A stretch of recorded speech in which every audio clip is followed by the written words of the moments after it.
Good evening, everybody, and welcome to the Evolution of Prostate Disease Treatment, the Tulsa Procedure. We are honored tonight to have a urologist surgeon of more than 20 years experience, Dr. Pratik Patel, MD, of the Arizona State Urological Institute. And with that, we welcome back our Arizona people who have moved from Orange County to Arizona. And we welcome you if you are here for the first time from Arizona. This is a two-state presentation tonight. Those of you not familiar with Tulsa, it is a radiation-free, incision-free procedure that uses directional ultrasound to produce a very high temperature ablation to destroy targeted prostate tissue. The target tissue, of course, is the cancer tissue, the cancer cells.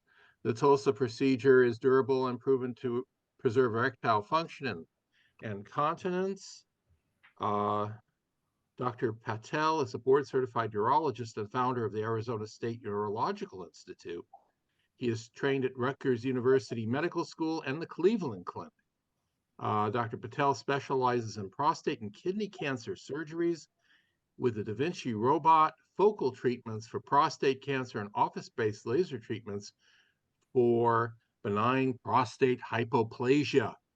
He also manages female incontinence and now offers Tulsa Pro at his facility in Chandler, Arizona.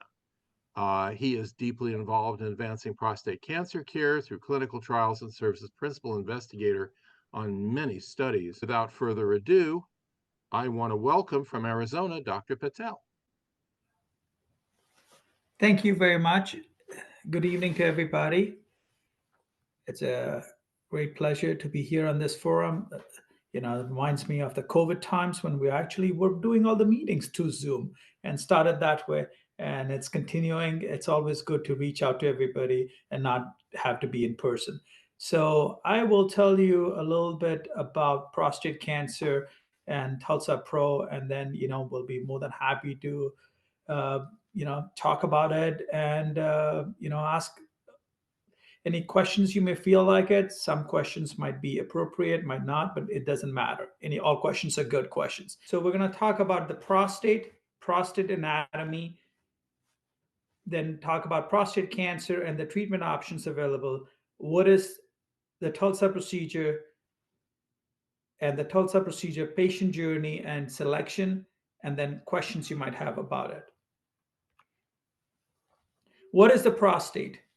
The prostate is a walnut-shaped gland located under the bladder in front of the rectum and sits on the pelvic floor. The urethra passes to the center of the prostate from the bladder to the penis, letting the urine come out of the body through the bladder. The prostate functions. The main function of the prostate is to contract during ejaculation, which distributes a prostatic fluid into the urethra, which comes out into the semen.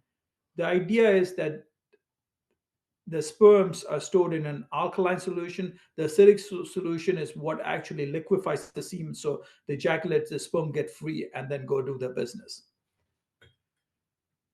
Prostate diseases, there are different kinds of prostate diseases: prostate cancer, lower urinary tract symptoms, or BPH, which is obviously caused a lot of issues with aging, strong urge to urinate immediately, frequent nighttime urination, burning while urinating, difficulty starting the urine stream, weak stream, dribbling. Those are the symptoms that normally are seen for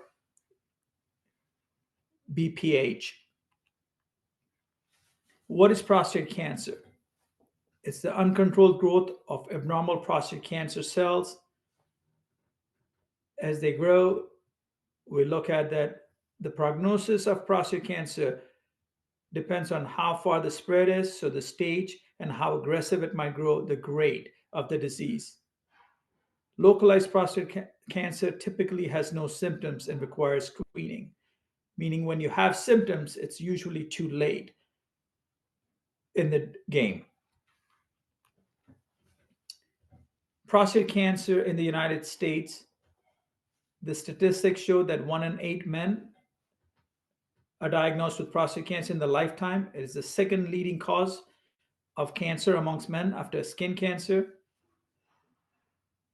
299,000 new diagnoses per year, and about 35,250 die from it. So about 10% die from the disease every year of what they are diagnosed. The treatments currently, the standard of care, which is controlled, is radical prostatectomy, which gets about the majority of the share, more than 50%. Then there's radiation therapy, which is almost similar. There are alternative treatments, which are about 10% of that, so 5 to 10,000 people get it, and the remaining go on active surveillance, which is basically initially was called watchful waiting, and now it's called active surveillance, meaning they're not treated, we're just following the cancer. Your disease might be low grade and low stage. About 50% of the patients who are started on active surveillance are treated within 10 years. That's the current zone. If you look at the anatomy on the other side, the bladder, the prostate has 4 different zones: the central zone, the transition zone, and the peripheral zone. And then if you look around that, there are the nerves, which are the neurovascular bundle, we call it. And then right on outside the prostate is what we call the external sphincter. Those are the 2 biggest things when we talk about prostate surgery. And then it connects through the urethra, as you can see in the diagram. If the cancer exists in one part of the gland, cancer stem cells exist within the capsule of the prostate, doubling the risk of cancer coming back if not fully treated. That's why prostatectomy is where we remove the whole prostate.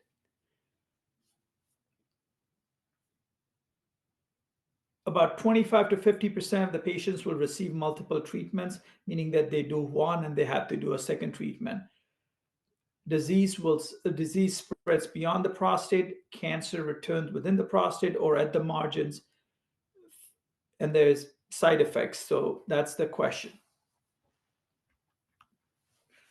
So how do we diagnose prostate cancer? How do we do screen for? The routine thing is a physical exam with a digital rectal exam. The second thing is a PSA. If the PSA is high or a digital rectal exam is abnormal, we go for other testing, and then we do an MRI scan. There are other biomarkers that we can do. And then there's the biopsy, which is basically we take a tissue from the prostate and then we send it out to the lab to check, see if there's cancer or not. Once it comes back that you have cancer, now what? Now comes the time to discuss the options. And depending on the stage and the grade of the disease, meaning what's your initial PSA, what's your exam, if the MRI was done beforehand, what did it show, and what is the Gleason score and the Gleason grade and the score combination. Then we come up with an algorithm and figure out where do we stand. The options are active surveillance, which is basically close monitoring of the cancer over time.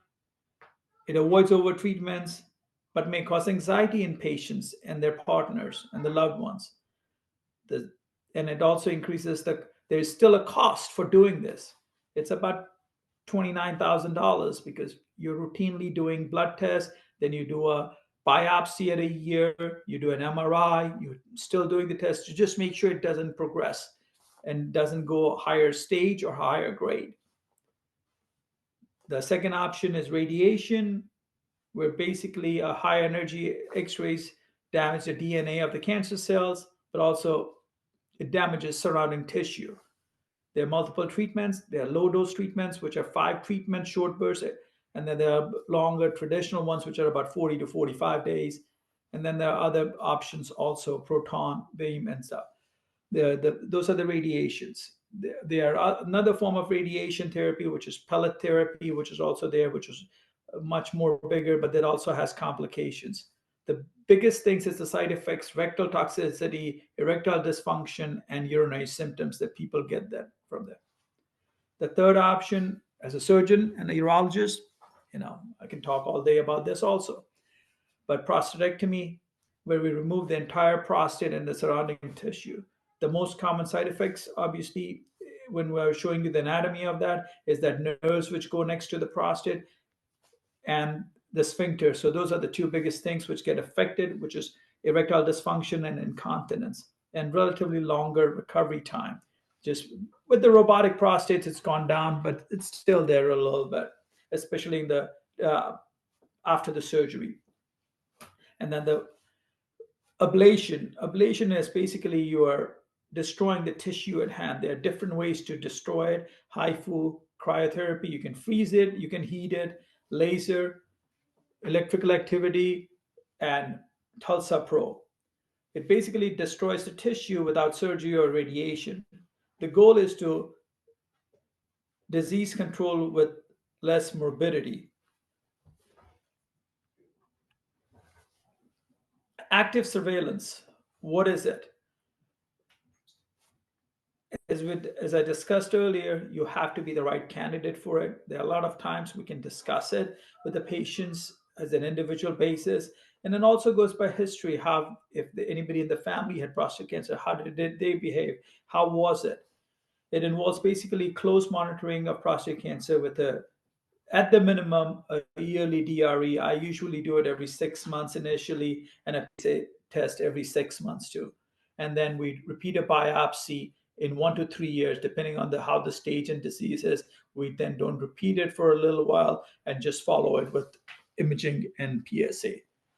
The benefits is that it delays or potentially avoids side effects and associated recovery associated with surgery or radiation. Risk: discomfort of repeat biopsies, anxiety, uncertainty of living with the disease. Every time you have a pain, is it coming from my prostate? What is it? You have back pain, you have this, it's like one day you don't get a good erection, you're like, what's happening? So those are the things that at least I encounter in my practice when I talk to patients. Treatment typically is eventually needed, with more than 90% getting definitive treatment and 50% discontinued within 5 years, more than 50%, meaning either they progressed or they just got tired of it and want to get something done. Candidates not experiencing any symptoms, who are good candidates for this: your PSA is relatively low, less than 10, and it's a slow-growing cancer contained to the prostate. That will be diagnosed on the biopsy when it's done. Radiation therapy, it's a high-energy rays or particles to preferentially damage the DNA of cancer cells versus surrounding cells, often combined with hormone therapy for increased effect. The benefits are technological development and field shortening, treatment time, and side effects risk. The variety of options: external beam, brachytherapy, proton, incision-free, and no catheter is needed usually. Risk: multiple treatments needed, additional side effects from hormone therapy if it's added to it.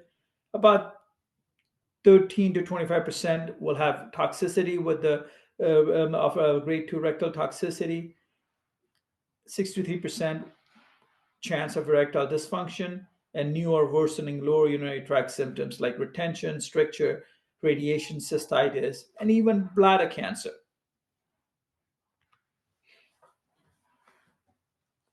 I talked a little bit about this earlier. Prostatectomy, what is that? Removal of the prostate, surgical removal of the entire prostate to treat prostate cancer. When we do that, depending on what reason it's done, stage and grade, we remove the nerves with it also sometimes.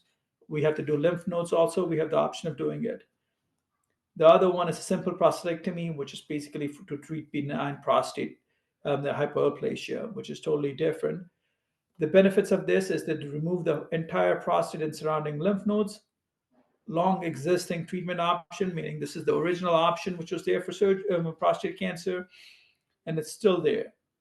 Removing tissue allows for more accurate staging of the cancer post-surgery. A lot of times a disease progression happens when we actually do the prostatectomy.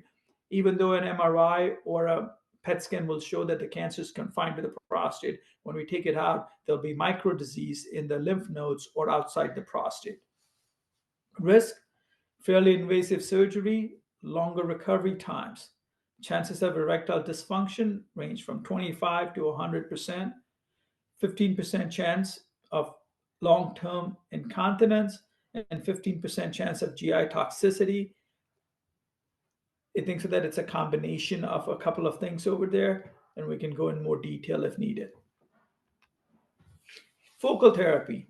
I think so that's the main focus that over the last actually 10 years, we've been trying to get this better and better. The question is, how can we treat the cancer while minimizing the side effect, the two major side effects that we have, which is erectile dysfunction and incontinence. So what is focal therapy? Several minimally invasive treatments that only target parts of the prostate gland where the cancer is located.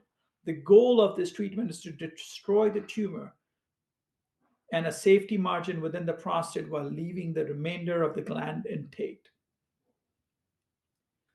The benefits, it's minimally invasive outpatient procedure, can be repeated if necessary, does not limit the option of having either radiation or surgical treatment later on. I think so that like I have my things about a couple of these options and saying that which one has actually surgery difficult afterwards.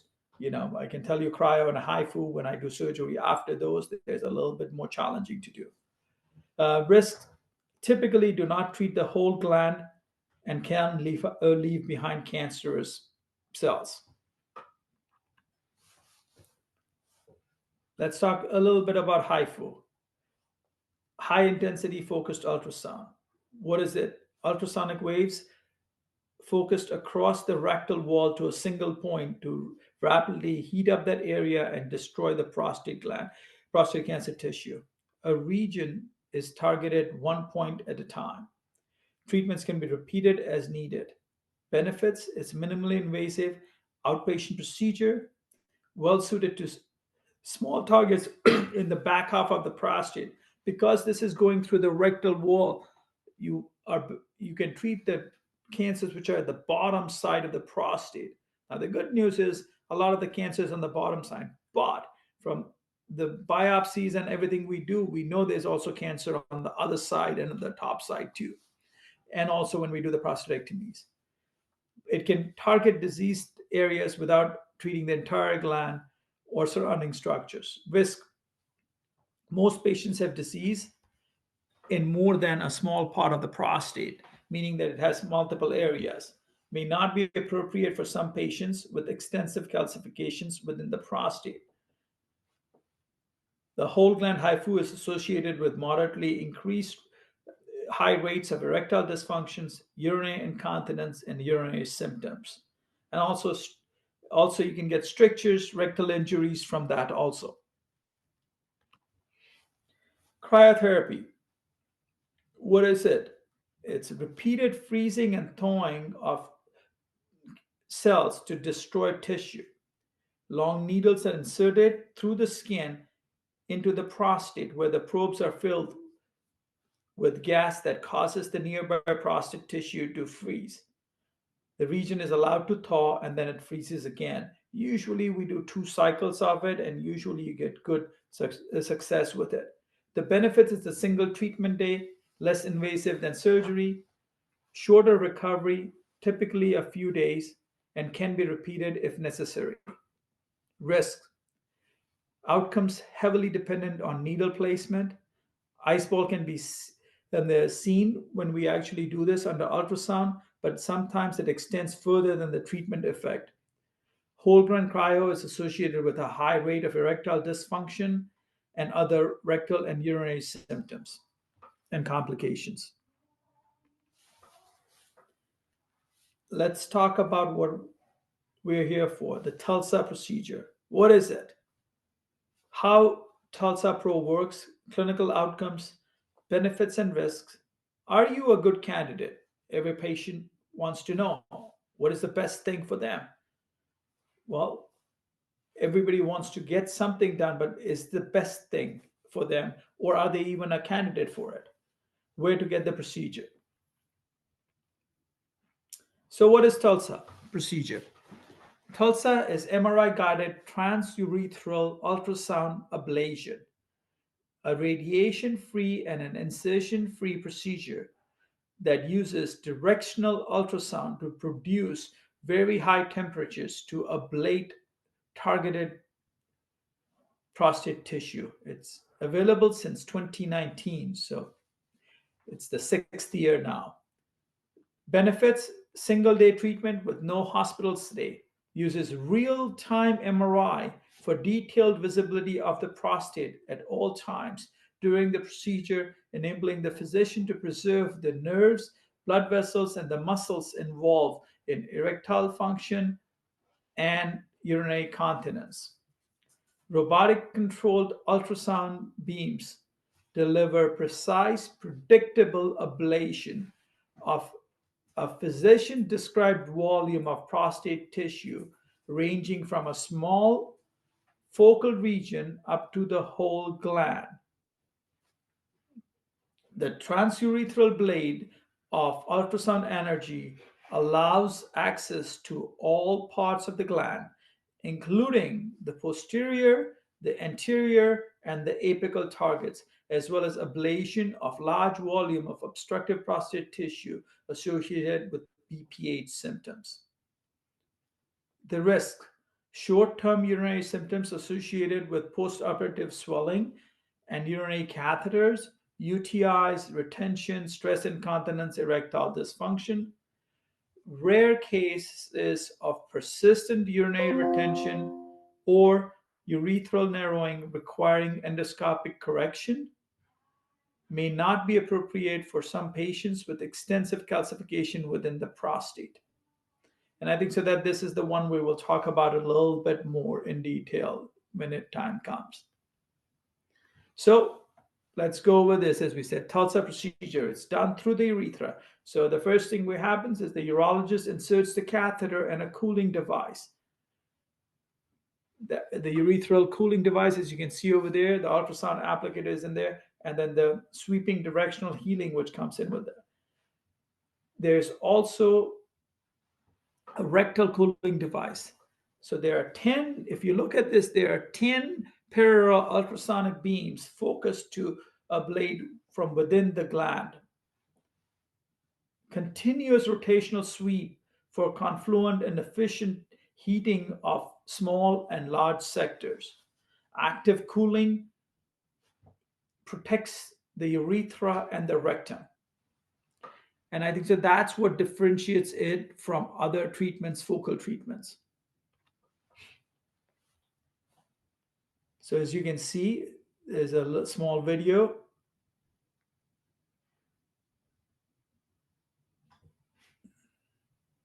And that's the prostate, and that's the sections of the MRI going up and making sure that it is, and that's the treatment, how it's going.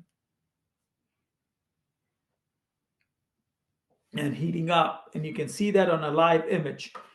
So you're doing the MRI at the time of the treatment, so you can tell it's doing it right. So live image MRI guided targeting of part or all of the prostate. Temperature actively measured by MRI during the treatment. So as you're doing it, you're measuring it. Real-time control using MRI thermometry.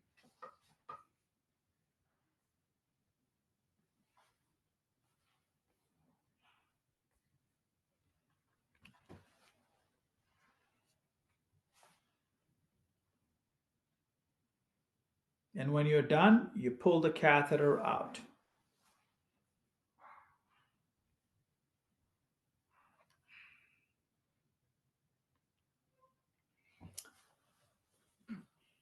So Tulsa Pro's unique flexibility. You can tailor for a wide variety of patients in any part of the gland. You can do the whole gland, which would be like a radical prostatectomy or external beam radiation, but you can look at the nerves and not treat the nerves. You can do a focal or a subtotal, meaning you can do half the gland or 3/4 of the gland. You can do both for prostate cancer and for enlarged prostate. You can use it in radiation failures. and you can use it for benign prostatic obstruction also, treating the median lobe or other parts of the prostate, depending on where it is.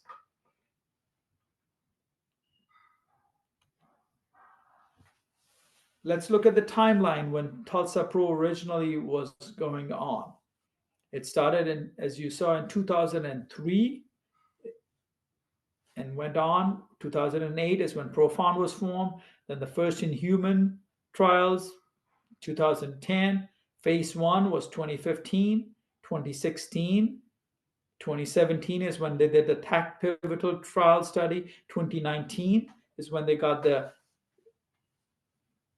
FDA and the Health Canada clearance, and 2020 and beyond is when the routine clinical use and randomized trials got started. So let's go over the efficacy of Tulsa Pro and what did it come out when the TAC clinical study was done. It was a 5-year procedure durability.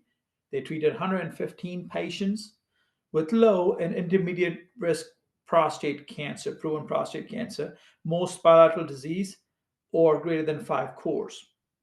At 5 years, 79% of the men did not need any additional treatment. So the success rate, cure rate, technically is 80% at 5 years. So when we did the TAC trial, they did a prostate volume evaluation at 1 year, and it basically reduced by 92%.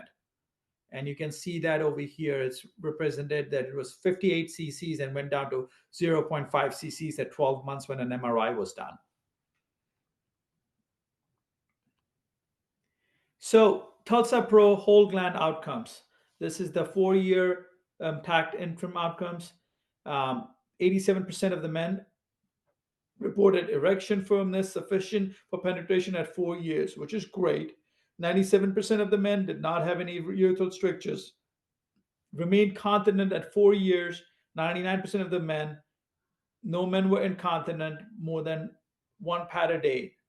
And then nobody had a rectal injury or a grade 4 event or a fistula. So the Tulsa procedure patient journey.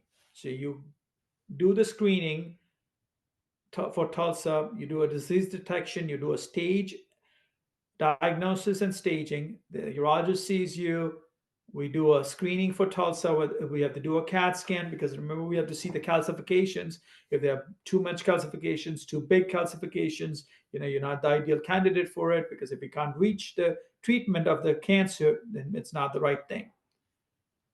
And on an MRI, if we can see the lesion, which is already there beforehand or not. Then you go into the Tulsa pre-op. With the nursing staff, the patient follows a bowel prep. Then you come to the treatment day. On the treatment day, you have the pre-op visit with the nurse, anesthesia. They give you the antibiotics, the anti-inflammatory, the glucagon, place the temperature probe. Then you are basically put to sleep, whether it's inside the MRI suite or outside the MRI suite. It depends on each facility. And then we insert the device both in the urethra and then the rectum. And then we position you. We do the initial imaging to make sure that the actual catheter, which is in the urethra and the prostate, is in the right place. Once we make sure it is in the right place, if we need to adjust it, we do. Then we plan the treatment on the MRI. We make sure where we need to do. We're getting the exact targets, and we make sure that the targets match the biopsy, and then the targets are the most important target is initially treated, and then we treat the whole map. Once we do the treatment, we remove the device. You have a catheter, and you recover, and then you go home, and then the catheter comes out usually at 2 weeks in the office, and then there are follow-up visits after that. What to expect after the procedure? Basically, any post-procedure medications like antibiotics. It depends on physician preference. The physician's assessment following the procedure to determine the success of the Tulsa procedure. The follow-up from the Tulsa procedure will be determined by your treating physician's assessment. And then the catheter removal, as I said, usually at 2 weeks. And then the recovery time. As observed during the pivotal trial in the study, typically return to daily activities, including work, within a couple of days following the procedure. They do have a catheter, and then return to baseline within usually 3 months, full baseline of urinary and bowel quality of life. These are some testimonials from the Tulsa patient procedures who have had it.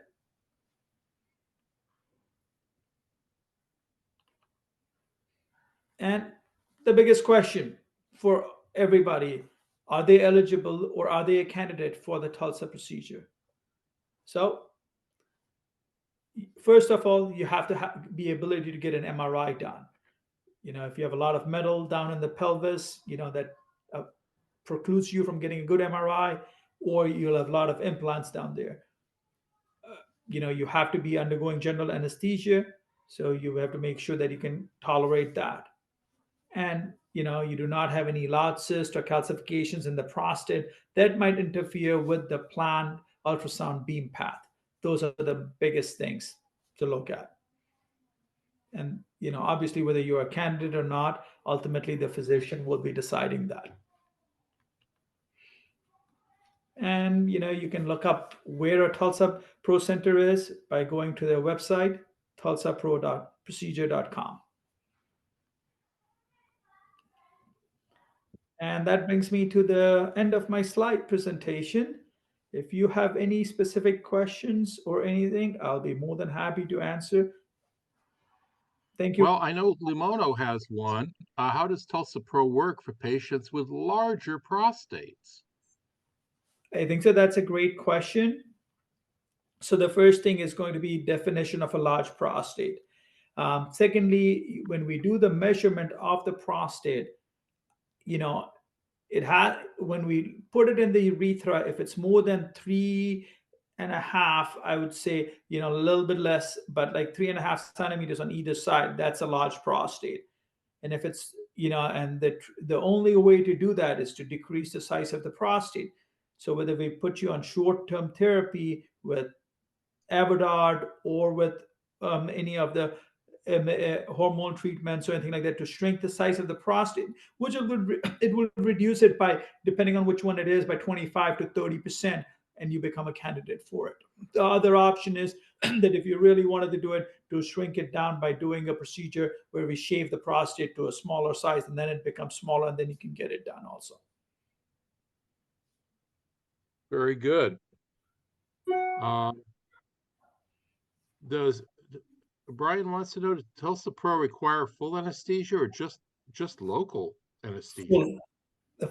Thank you for asking that. It requires full anesthesia because you're in the MRI suite and you cannot move because the treatment works on that, so it's full anesthesia. Okay. What causes calcification of the prostate? That's a great question. I mean, I can go and say, if you don't have enough sex or if you don't ejaculate enough, but it's basically the same exact things. There are pores in that prostate, in the gland, and it's a secretion. So if you have a secretions would stay there for a long period of time, it can become calcified, and it can become that. So sometimes it closes off and you get it. Chronic infections, like people have chronic prostatitis, and pelvic pain syndrome. Those patients might be at a higher risk of getting calcifications. Those are the 2-3 things which will increase the risk of calcifications. But I'm not here to promote and say, hey, ejaculate every day and you'll have less calcification. But it could be potentially be there because you're keeping the pipes clean. It's the same exact thing that in Arizona we have a problem with the water and you get a lot of calcifications on the pipes, and we say, see, if you keep it running every day, you won't get it. Let's talk about paying for the procedure a little bit, because I'm surprised insurance hasn't picked up on this yet. Seems like Medicare hasn't either.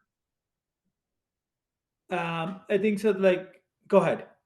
Oh, I was just going to say, so as of January 1st, if you have the procedure in a hospital setting, Medicare is covering the procedure, and several primary private payers, excuse me, companies are paying as well. So the best thing to do if you're wondering if your insurance pays for it is to contact them give them the billing code, which I can type into the chat. I'll do that in just a minute. And ask if they cover that CPT-1 code. Okay. Yeah.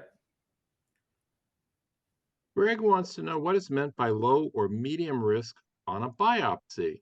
How does this translate to Gleason score and PIRAD staging?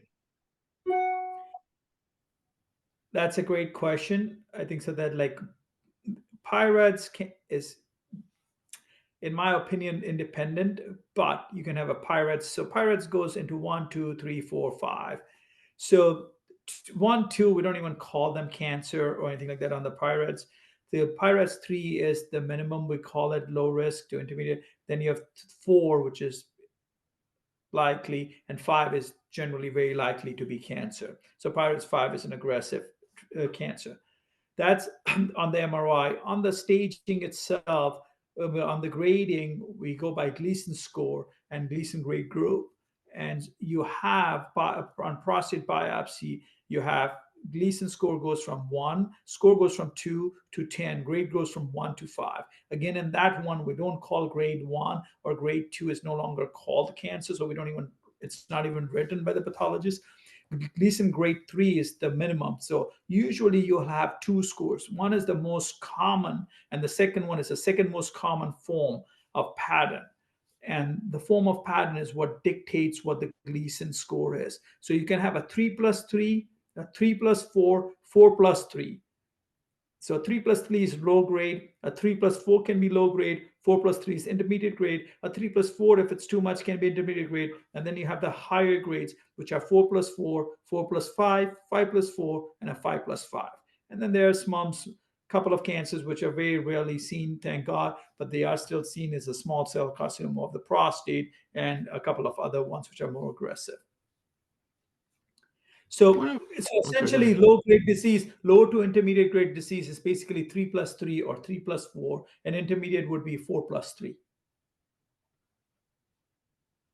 Okay, thank you. I have somebody who's asking a question. I may ask them to unmute. It sounds like the question is, I'm post-prostatectomy with a PSMA of 0.4, negative with a F18. Is this available if I wait till PSA 1.0 or 0.2? Are you asking about Tulsa Pro here, or are you asking about some other kind of treatment? That sounds like PSMA question, Neil.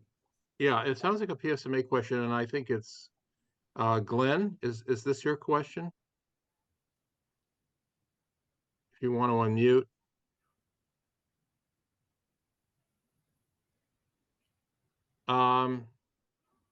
Doctor, maybe you can answer it.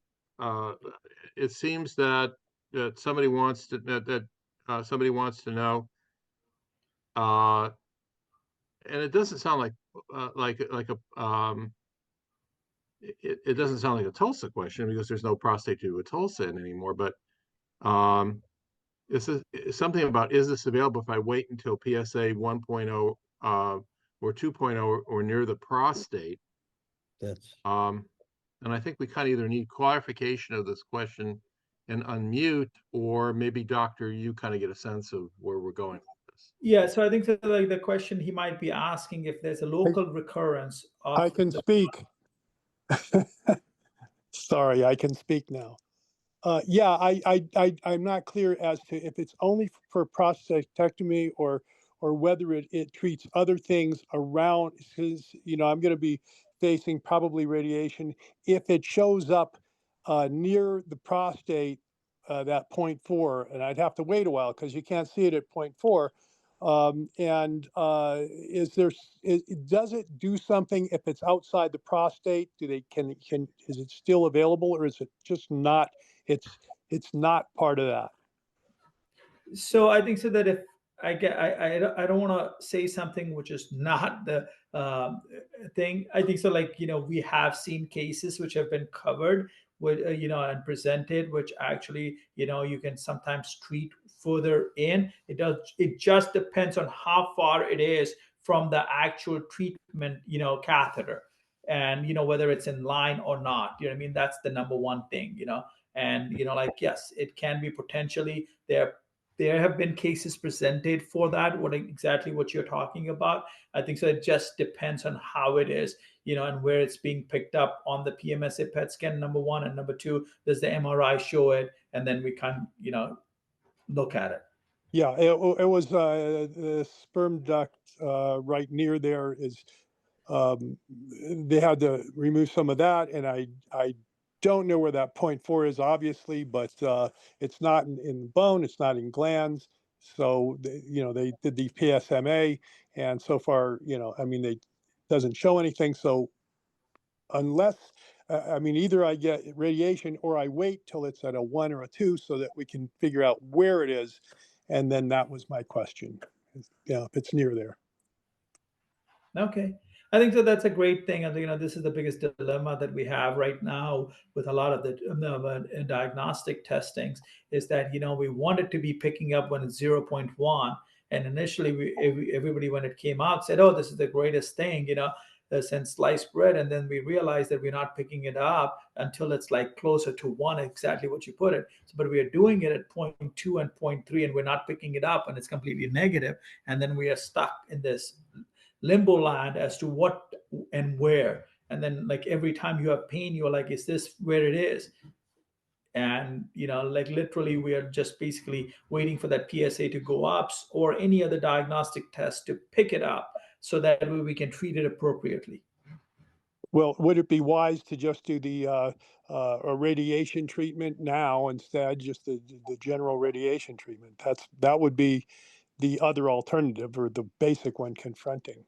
Right. So I think so that just to briefly answer this question, first would depend on whether when the prostatectomy was done, whether the margins were negative completely and was completely all the gland and the seminal vesicles and everything was removed. If they were completely negative and the margins were completely negative, then like, I don't think so that like waiting a little while is a bad choice. But if there was something at the margin or positive, then you would obviously go to the treatment earlier because you know where it is going to be. So I think that those are the two things that I would look at it. The other thing is, when you go for the radiation, you also get the side effects of the radiation after the prostatectomy. So those are the two things you look into, that because you might radiate the whole prostatic bed, and what if the cancer's in the lymph node or somewhere in the bone which you didn't pick up early on, and now you still have to radiate that, and you radiated the prostate for no reason. Right. That was exactly the hitting the nail on the head. That's right. Okay. Thank you. You're welcome, and I hope you can get this resolved. Thank you.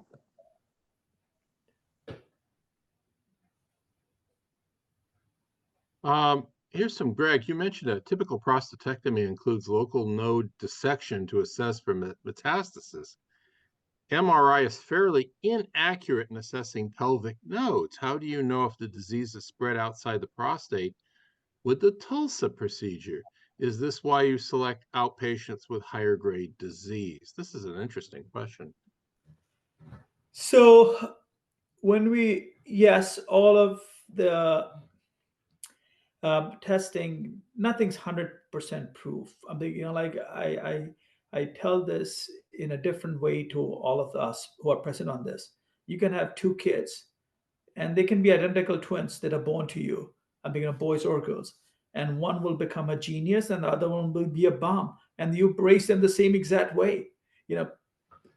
People will behave differently. Cancers do behave differently. What we do know is, from years and years of data collection from every cancer goes into a registry, and we look at everything, and then we do a meta-analysis, and that's where we come up as to what is the best way to treat it. And it's not about the best treatment. Remember, when we started this talk, we know that taking care of the cancer is the best thing. But I would simply put it like, breast cancer differences, yes, you can be configured, and like, breasts are very important for women, but for men it's different because it's inside, but around that are the nerves for erection, which for most men is very important for they get depressed. Let's be realistic. I'm saying, some don't, but a lot of them do, and that's where the problem, whether you are sexually active or not, you still want that feeling. And then the incontinence part, which is also there. So it's a little bit tricky. And while we do just talking about lymph nodes, it doesn't really affect that. The question is, when we do lymph nodes, you have a lymphatic leak, you have lymphoceles. Not common, but it does happen. And it also comes with a risk. There's a nerve around it, which very rarely gets injured, but it can. So do we need to do lymph nodes on everybody? We know if your PSA is less than 10, your Gleason score is 3+4 or 3+4 or 3+3, we don't need to do lymph nodes. Generally speaking, we don't do lymph nodes unless the MRI shows a lymph node enlarged or something like that. And a lot of patients who are diabetic or other issues, they'll have enlarged lymph nodes. We pick them up. There have been 5 patients that I picked up lymphoma just doing the lymph nodes. Lymph nodes were not present anywhere else, but the pelvic lymph nodes had lymphoma in it. So you will get that disease once in a while. But we know that, let's just put it this way, for radiation, we don't do lymph nodes, we just treat it. We treat the cancer, and we don't treat the lymph nodes with radiation unless you have a PSA, high PSA or a high Gleason score. So focal treatment, while it's focal, it's still at the gland level, and that's all it is. So I don't know if I answered that question, or were you looking for a different, you wanted to ask it a little bit differently?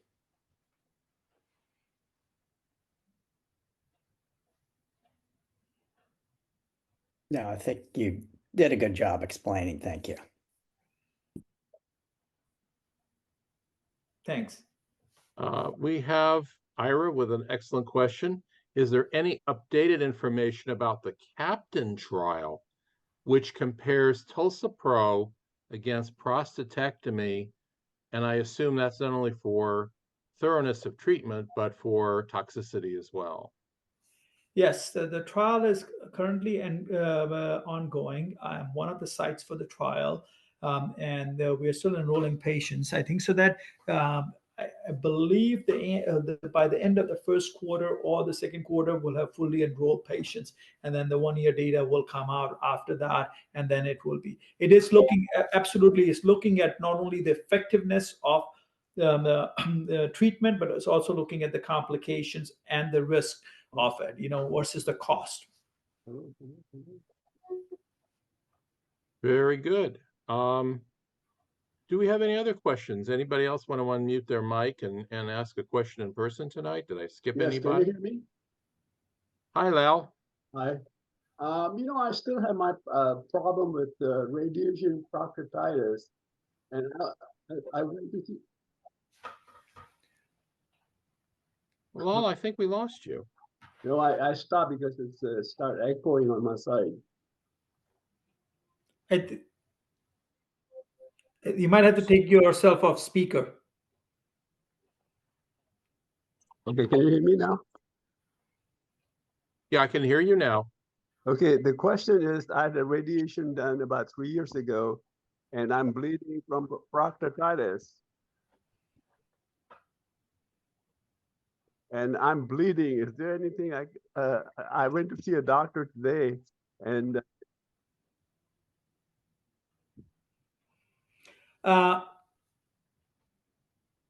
they suggested hyperbaric treatment. Does that work?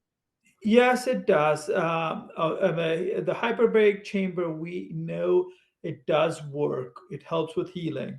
The question is whether it will work to the same degree for everybody. I think so that the best way I look at it, it doesn't hurt to try it. We do that. We recommend that for radiation cystitis for all patients, who get it, have symptomatic from it, and radiation proctitis. The good news for radiation proctitis is that for the past 5 years, at least for the past 6 years now, we have been doing something called spacing, rectal spacing, and what essentially it does, it basically creates a barrier between the rectum and the prostate tissue that needs to be treated, so that way the treatment doesn't go through the rectum, and it decreases this. We were one of the first sites to actually do that back in a few years ago when Barrigel came out, and I'm actually one of the only guys who's actually COE for Barrigel, and that's what we use. And Barrigel, the benefit of that is that it's used in stage 3 disease also, but it's basically spacing. Basically, you're creating a barrier between the rectum and the prostate and the seminal vesicle, so that they can, for a higher grade disease, we can treat it. We don't have anything as yet for the bladder when we do that, but that's just what it is. And again, I'm saying, that's one of the reasons why we here with Tulsa Pro, because when it came out, I'm like, oh, this is better. This is better. I mean, let's work with this, because basically the whole idea would be is to not let people go to stage 3, not people go to stage 4. Let's try to treat it when it's stage 1 and stage 2. Try to catch them in stage 1 and get it treated. And then you don't have to worry about other stuff. And listen, there will be about 20% of the diseases which will progress. I mean, there's no way around it. I mean, that's just unfortunately life for all of us. As I tell every patient of mine, and I tell it to my parents who is like, who are beyond the normal lifespan of an American, it says, hey, you're taking away life from somebody else. Every day you live, it's somebody else is going to live shorter, because the average human lifespan in America is 82 years. That means somebody's going. But that's just how it is. And, unfortunately, COVID made the numbers better for everybody, because, a lot of younger people also died in COVID. But to answer your question, that's why we are trying to improve and come up with newer options. And we're not staying on the status quo of saying, okay, these are the treatments which we did for 50 years and they've worked. Well, they have a lot of side effects. I mean, and we're trying to improve. So, but for you, I think so hyperbaric chamber would be a good option. Okay, thank you. I think that the next question is, where do I find a hyperbaric chamber? I think so that some of the local hospitals, you'll have to call them. The wound care centers at the local hospital system would have them. Okay, If you're okay, let me kind of add that information. I went to UCI in Los Alamitos. They have it. And I just noticed Long Beach Memorial has that also. And I wish they had booked me in Long Beach Memorial, because I live 10 minutes away, whereas UCI takes me half an hour to go there. But both this hospital have hyperbaric chambers. Yeah, Loma Linda has one also. almost all the big hospitals, any hospital which has a wound care center will have a hyperbaric chamber, because that's what they do. Like people with leg wounds, actually with prostate, we put them in hyperbaric chambers all the time. Okay, thank you. I'm going to go to Adam, whose hand is up right now, and then I'll come back to Paul. Adam, go ahead and ask your question. All right. Hello. Hi. Thank you, Dr. Patel and Dr. Metzger and Neil and Ira. I just want to clarify the last question before the last, that TULSA is something that could be considered for recurring post-prostatectomy. It's a very, very, very small percentage of patients who just have recurrence, which can be treated in the local area. If you have anything outside, again, I'm not promoting it. It might be off label, so I don't want to say it, if it is supposed to be, but it can be evaluated. That's all I'm saying. Okay. I'm at the point where I guess standard of care is radiation and hormone deprivation, and just the way things are right now, because they can't really, no one can predict what it'll be. I just, as far as how much extra time there is to quality of life and all of that is what I'm playing with right now. So I just was wanting to check in on that. Yeah, no, I think so. Like, again, for radiation failures, not post-prostatectomy, but for radiation failures, you can treat it. If you had primary radiation to the prostate, you can always treat it with TULSA, as long as it's local. Okay. All right. Thank you so much. I appreciate everything. You're welcome. Good luck. Thank you. Thank you. We're also looking at a range of approximate costs here. Has studies been done as to what you can expect depending upon what institution you're going to and what you might need in preparation? For the Tulsa Pro, Right. What would be a range? the range generally it runs from about I would say 28 to 35 to maybe a little bit higher depending on where it is. It all depends on what's included in that, but usually that will the range would be running. Okay. Thanks very much. Anybody else have any other questions? Raise your hand. As far as the cost is concerned right now, does that even out if you have the normal radiation done and after effects? Does that compare in any way, the cost? Yes, sorry, can you repeat the question again? Okay, If you have, okay. Does doing Tulsa Pro have less side effects that will offset any cost of doing regular radiation and any cost after the effect of the radiation? if you do Tulsa Pro, let me repeat the question. If you do Tulsa Pro after radiation, will it No. I'm saying if you do the Tulsa Pro versus regular radiation and the cost of any other after effect, like I'm going to do hyperbaric, does this normal does the Tulsa Pro compensate differently? I mean, is it much safer? Yeah, Tulsa Pro is safer because studies have shown in the attack trial, if you remember when I brought it up, there was not a single rectal issues, and they did not have any significant GI toxicity. So because it doesn't heat, remember this heats from inside the prostate. So and we are doing it under MRI. So you basically have this. So basically, if you were to do a very high grade disease, technically speaking, advanced disease, and you're going to take all the nerves out on one side, you could potentially put one of those rectal spacing things in between, so that way, it can even go further. But you have to have the depth that the prostate is not. Then it has to be 2.5 centimeters to go that extra centimeter to get to 3.5 centimeters of treatment with the boost. So yes, it will have less side effects than radiation. It's shown, at least right now, that it's going to be much less side effects than radiation. Absolutely. To answer your question in one simple answer. Okay, thank you. Dr. Patel, is Dr. Metzger, I'd just like to thank you very much for clarifying some of these points. As you can see, we have lots of men asking questions because there's a lot of interest in this. And I think the fact that Medicare may or may not start covering it here in California is a wonderful thing. I think you're going to see a lot more use of it. It certainly theoretically has a lot of things to recommend it.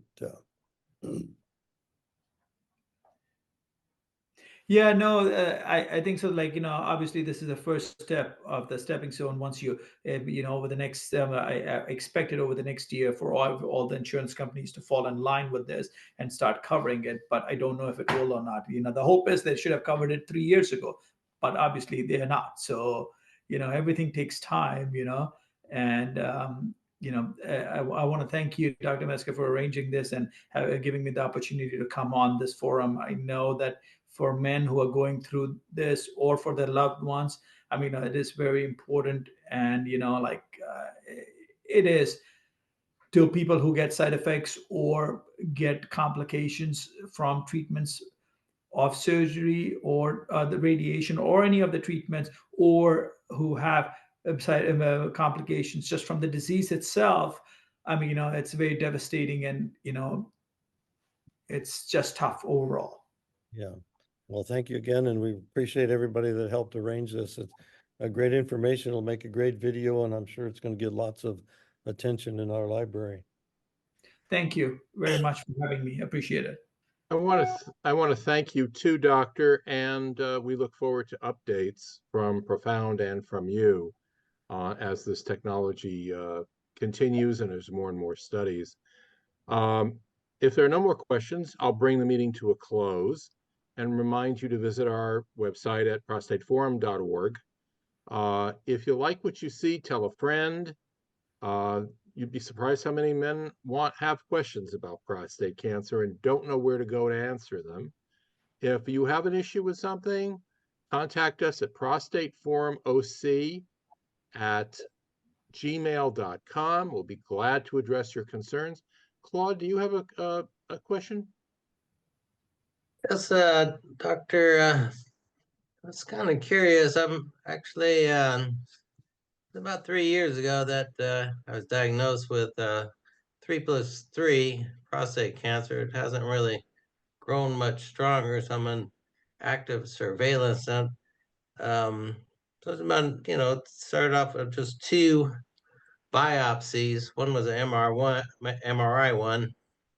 I'm just kind of curious. Now, do you guys actually work with the low scale, like 3+3 and stuff? Do you guys try to do that too, or do you guys do it more on when it gets a lot higher? I think so. For treatment for Tulsa Pro, we can do it on 3+3. That's not the question. As long as we can see the same spot on the MRI and we can treat it, and that's one of the things. The advantages that we were talking about is that to take it at a lower stage and a lower grade and treat it, and that way, if it's 10 years later you get it and you don't get any side effects, you're better off. Yeah, that's what I was wondering, if you could actually kill it at a lower stage. Sounds like this Tulsa treatment is probably one of your better ways to go about it. And I do have original Medicare right now, so we'll have to check and see if they cover it Yeah. and stuff. And it's a great idea. It's not a heavy amount of cancer, but it's still some cancer, and if you can get rid of it at a young age, at an early age, I should say, you'd probably be less stressful, I guess you'd have to say, right? Absolutely. I think that you said it right. As I compare this, I say compare it to skin cancer. You get a little snot every 2-3 days, 20 days, you're going and getting it zapped. And because you don't have much side effects from it, but you're not getting a big whack. And if you can treat this without getting any side effects related to it, other than 1 week of with the catheter or 2 weeks with the catheter, so be it, and you're done. And it doesn't come back for 10 years. Great. You know what I mean? So there is a possibility it could come back in 10 years, you're saying? Well, you remember when we did the trials in the first place, is a 20% chance that it may come back, right? So it is always going to be a small percentage chance that it may come back, but it won't come back in the same place. It may come back in other parts of the prostate which are not treated. Oh, I gotcha. All righty. Well, thank you, doctor. You're welcome. Good luck. Thank you so much. We'll make a last call for questions. Does anybody have questions or comments? Then I look forward to seeing everybody at our support group meetings on the 2nd and 4th Tuesday of every month in the evening between 5 and 7 p.m. Pacific time. For more information, check us out at prostateforum.org. Meantime, thank you again, Doctor. This has been wonderfully informative. We look forward to having you back again soon, and we look forward to seeing all of you at our support group meetings. Check about a week. We should have this video up on our website. Have a great night, everybody. Thanks.